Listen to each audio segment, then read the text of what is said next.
This time we are back with a series of our trip to Hong Kong and Macau. Just Natalie and I on a 9-day trip.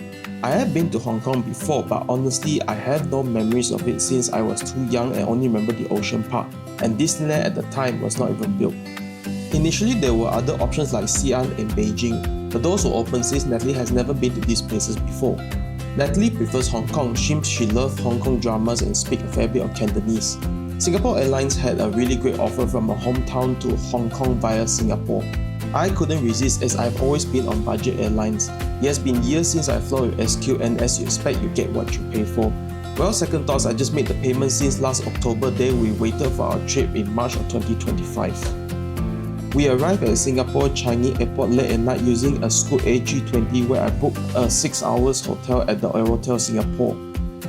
It was not cheap, but I prefer a place where we can have a shower and a quiet rest before our early 7:30 AM flight. The hotel is located inside of Terminal 1, so you do not need to go through immigration, and we were able to check the luggage all the way to Hong Kong, where we only have 2 carry-on bags during the journey. The room was decent size, but we did not pay too much attention and went to sleep, although opposite us there was an opposite neighbor who was pretty rough with closing and locking the door several times. I mean, come on man, it's past midnight.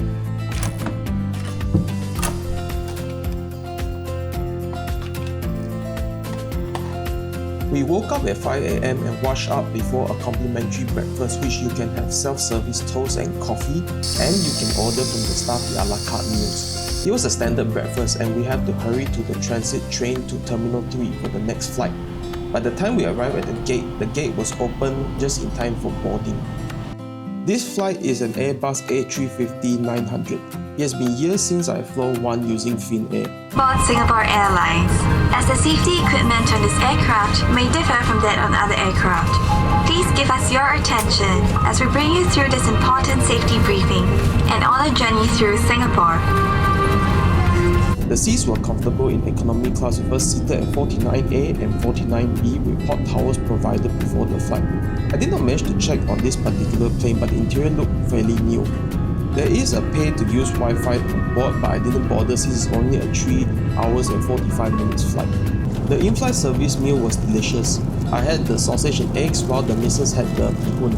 We had a couple of drinks and watched a little in-flight movie to kill the time.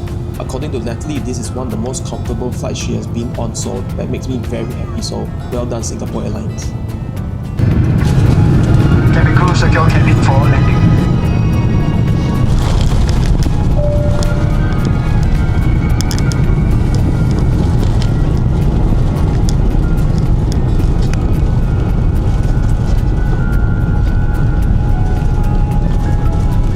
We arrived at Hong Kong International Airport on time and we headed for the counter that handles bus transfers to Macau. All we had to do is provide our passports and show our boarding passes and pay the fees. The staff would help to transfer the luggage from the plane all the way to meet us at the bus terminal without us having the need to pass through immigration and collect them ourselves, which is very convenient. We took a short train to the bus terminus and from there we waited for our bags for about 20 minutes.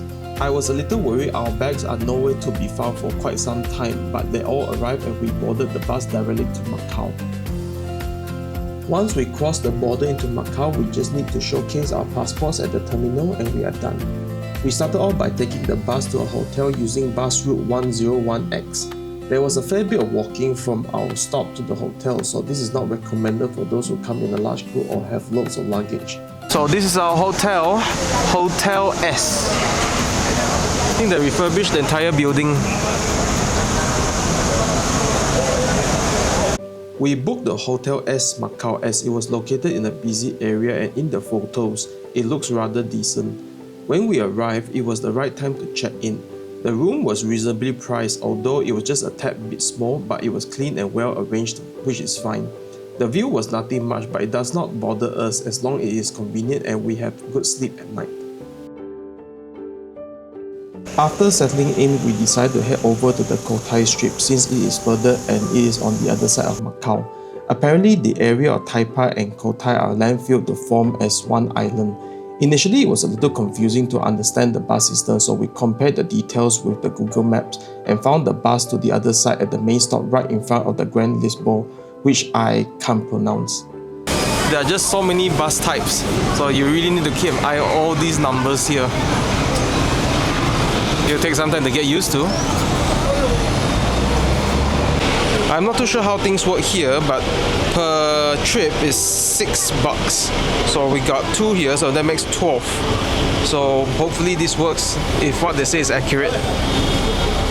Interestingly, these tickets work for any line except the yellow line, since a lady told us, and we learned it the hard way when the bus driver told us we did wrong later that night. Our stop was right in front of the Wind Palace, and we were just in time for a fountain show. Definitely a reminiscent of the Bellagio in Las Vegas, just with the cable car.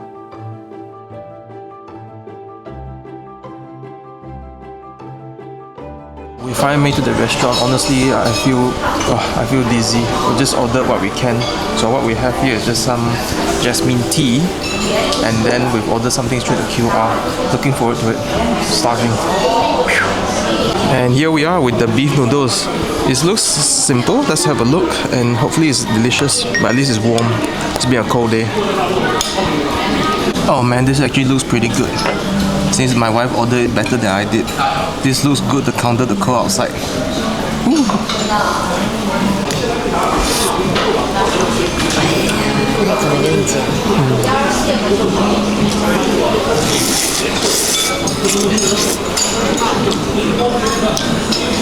The meat is really tender. The broth is simple, and yet it works. I'm surprised actually.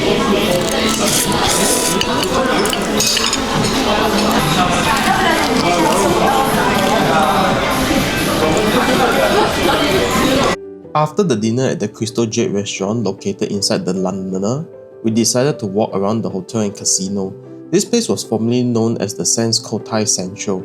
It was renovated and redesigned in this London-style theme around mid-2023. There was a bridge that leads straight across to the Venetian, and on its way there is a balcony you can take some great photos of the strip.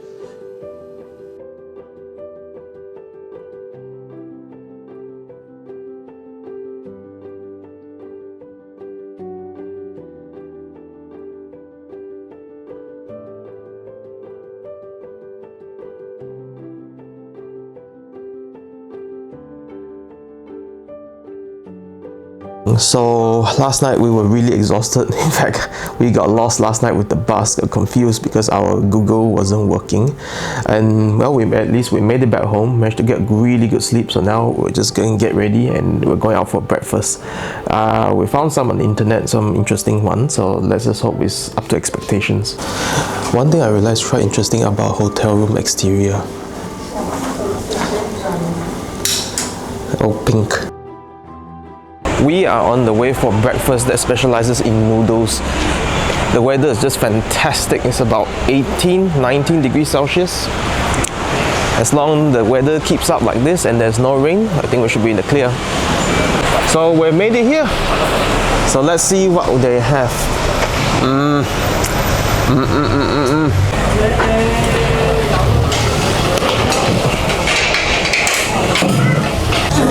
So many things on the menu, I'm honestly not too sure. So I'm going to ask my wife to do the translation. Soya for me. This is their pork bun.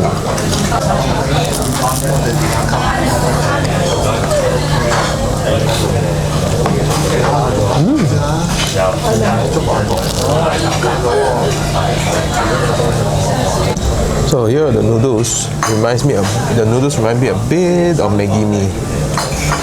It smells good though. So this is the beef cube fried chicken wing noodle. I think the noodle and the sauce are still the same. After breakfast, we headed to several hot spots for photos of the Grand Lisboa before walking towards the ruins of St. Paul and the Monte Forte around noon. It was actually the first time we have seen a really huge crowd, considering we have not noticed many people since we arrived.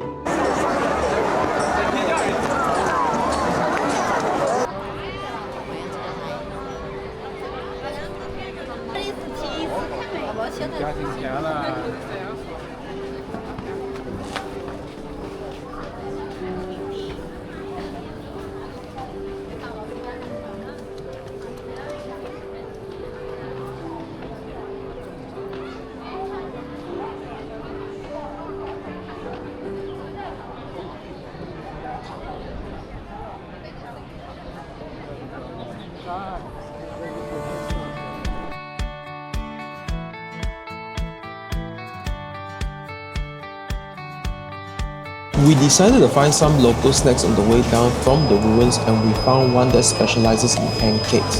The wife loves the corn, so that was the one we shared. Then we headed a few stores away for some fresh coconut ice cream and some other small bites.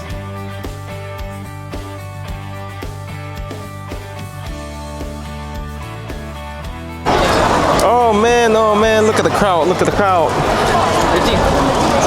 The crowds were incredible, but service by the stores were quick, so we got most of what we wanted. As much as I'm not fond of huge crowd, it does add up to the vibe of the place. There were many photo shoots happening around us, so I think it was a good time to polish up my photography skills.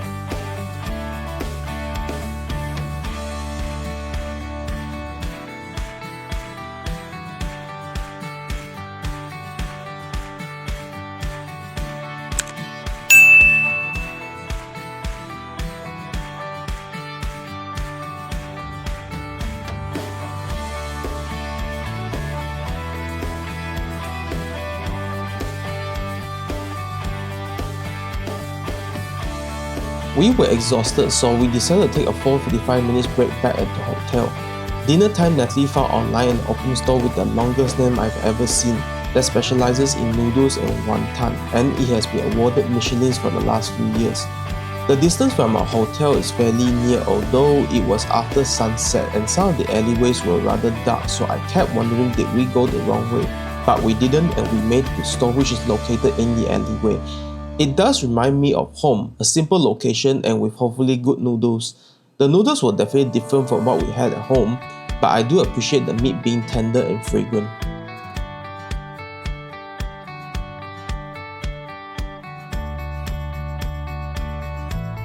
After that, we took a short bus ride to spend the remaining time at the Grand Lisboa and the surrounding areas to enjoy all the vibrant lights at night, to take some photos in and out of the building, since inside the casino is off limits to cameras. We spent most of the night inside watching the different tables play at the Grand Lisboa and the Wind Palace. I tried to play Russian roulette just for the experience of it and to collect the casino chips as a souvenir. That night we noticed the crowds were larger and definitely adds to the excitement. As the night ends, we headed back to our hotel to rest and prepare for our trip back to Hong Kong.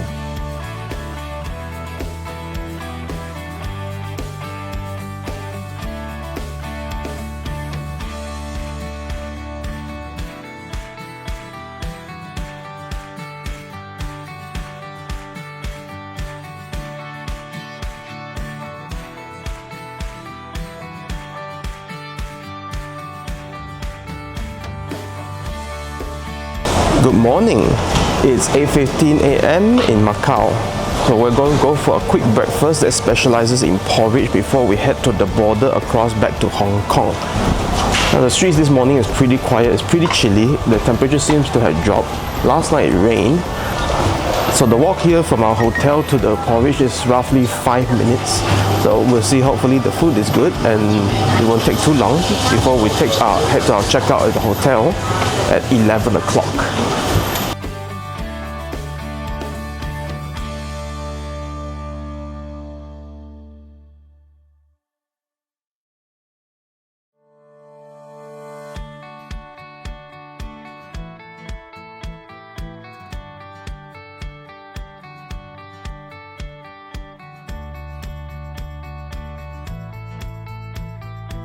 After the breakfast, we took several photos in the area before heading back to our hotel to collect our luggage to check out back towards Hong Kong. We decided to take a taxi to the bus terminus to save time.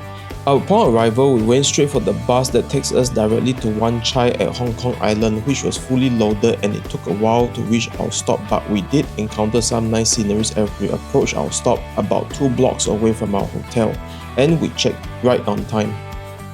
We checked into the Wani Hotel at Lockhart Road, which is perfect since the location is just a block away from the Wan Chai MTR at Hennessy Road, which makes it just a few minutes walk. That area itself has full of eateries and convenience stores like 7-Eleven, which makes it the more convenient. As for the hotel, I think it is reasonably priced with a decent sized room for 2. Generally, the hotel is clean and within our budget. This was our residence throughout our stay in Hong Kong. We headed off to a late lunch at Monkey Cafe just 2 minutes from our hotel. Initially, we wanted to try this famous Michelin star Kam's roasted goose, but the line will take 2 to 3 hours, so we decided to try it another day. At Monkey, we had this nice egg rice, egg with toast, and tomato macaroni as we were finished before heading off to the pig tram. Anything with eggs, rice, and pork, I am in.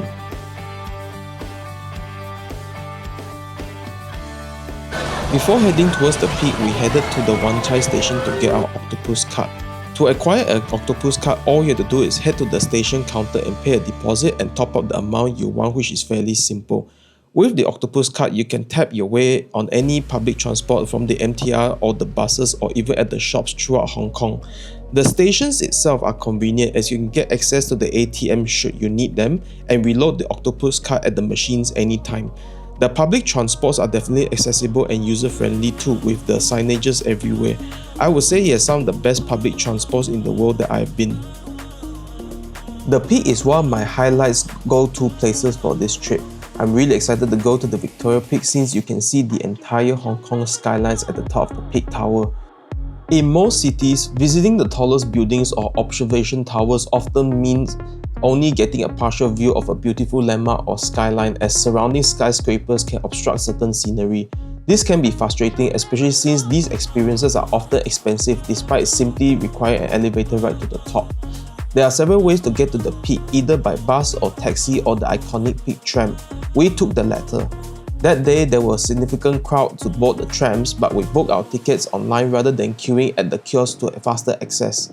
As the tram ascends, you can begin to see parts of the skyline in Hong Kong, although quite a lot of the view were blocked by the trees. We headed up to the observation deck, which is paid per ticket around 4:30 PM, which was a slight mistake as it was too early. The main intention is to take photos of the city both in the day and the night time. There is no time limit as to how long you can be at the observation deck, but sadly it is a pay per ticket, so we cannot go back down unless we buy another set of tickets. The view was absolutely beautiful. We took as much photos as we could and found ways to kill time as the weather was getting choppy and colder, but it was definitely worth it to wait into the night when the city lights appear. As it got darker, the view just got even more beautiful and it was getting crowded, but I took whatever I could that night until both of us tell ourselves it is enough and we're both really hungry.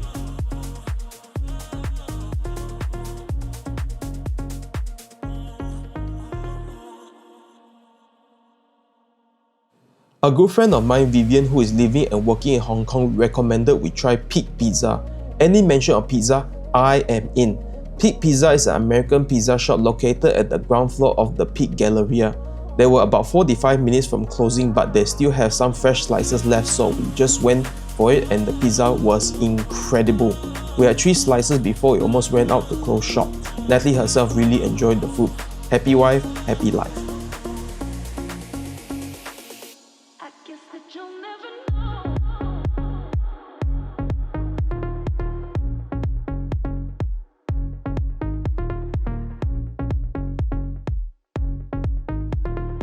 We headed back down from the train and wandered around the streets before heading back to the hotel for the next day planned to Ocean Park. I really enjoyed the late night walks around Hong Kong with the nice weather.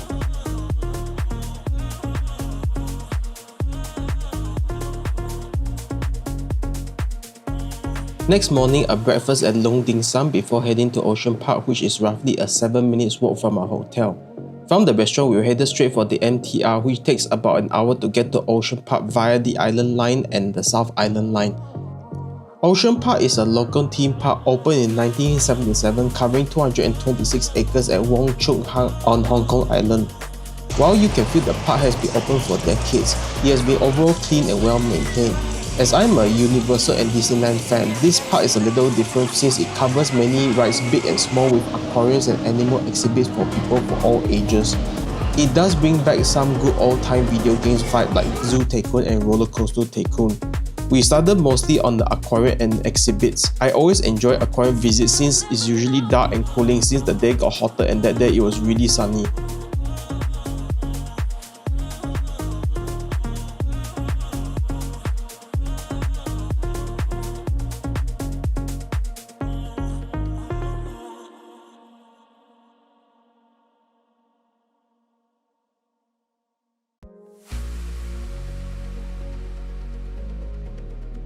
While Natalie is not the keenest to majority of the more extreme rides since she's worried about motion sickness, she decided to stay on ground and take photos while I went solo on some of the more extreme rides like the Floorless roller coaster, Hair Raiser, which I do recommend.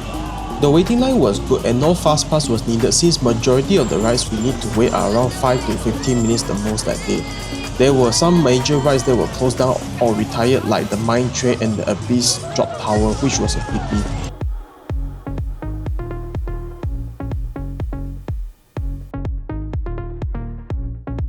Around 4 PM, we decided to head back to the hotel to take a short nap and prep for dinner. For dinner, I decided to try something different, so we tried our luck at a French restaurant called the Odélis. For the menu, we ordered burrata for starters, Berkshire pork loin, seared foie gras, and confit duck leg spaghetti and crêpe Suzette flambéed with French orange liqueur.